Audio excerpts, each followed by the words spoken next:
3 दिन गुजर चुके थे। राशिद को लाइन में खड़ा रहकर भी आटा नहीं मिल पा रहा था। आज भी घर बगैर आटे के जाना पड़ेगा। यूटिलिटी स्टोर पर आटा ख़त्म हो चुका था क्योंकि वो सारा आटा इमदादी कैंप में ट्रक भर भर कर जा रहा था, जहां मुफ्त आटा तकसीम किया जा रहा था। इसी लाइन में राशिद 3 दिन से ख्वार हो रहा था। कुछ लोग रोज़े की हालत में बेहोश हो रहे थे और कुछ चकरा कर गिर रहे थे, लेकिन पेट का दोज़ख भरने के लिए दोबारा लाइन में लग रहे थे। जी आप इसके अहल नहीं हैं, एक बड़ी सी मूंछों वाले शख्स ने राशिद की बारी आने पर सिर्फ 2 टूक जवाब दे दिया। जी ये आटा उनको मिलेगा जिनका कोई रोज़गार नहीं। आप तो किसी कंपनी में मुलाजिम हैं। जी मुलाजिम हूँ, लेकिन मेरी तनख्वाह का आधा हिस्सा बिजली और गैस का बिल, बच्चों की फ़ीस और किराए के मकान पर लग जाता है। मैं आम दुकानों से इतना महंगा आटा नहीं ख़रीद सकता।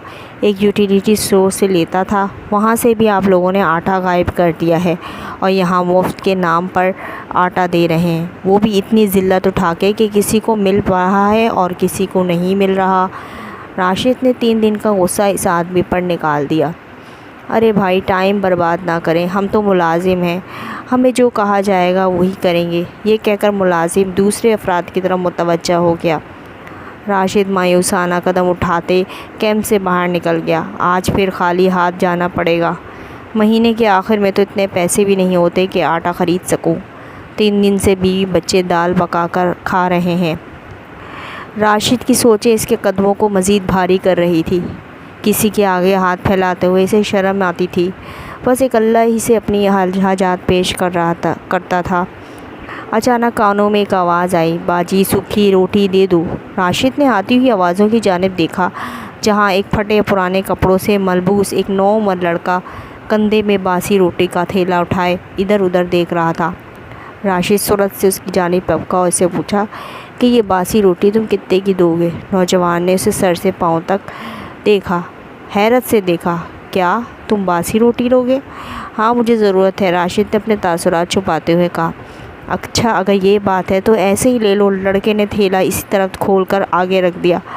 राशिद ने इस लड़के की जानिब हैरत से देखा, जिसकी रोज़गार का सारा दारोमदार इन टुकड़ों को जमा करने पर था। वो मुझे ऐसे ही देने पर तैयार था। नहीं, मुझे इसकी कीमत बताओ, मैं ख़रीद लूँगा।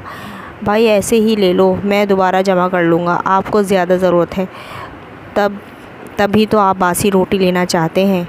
इस लड़के ने 2-3 थैलियाँ राशिद की जानिब बढ़ा दी और फ़ौरन वहाँ से चलता बना। राशिद तशक्कुर भरी नज़रों से जाते उसे देखता रह गया।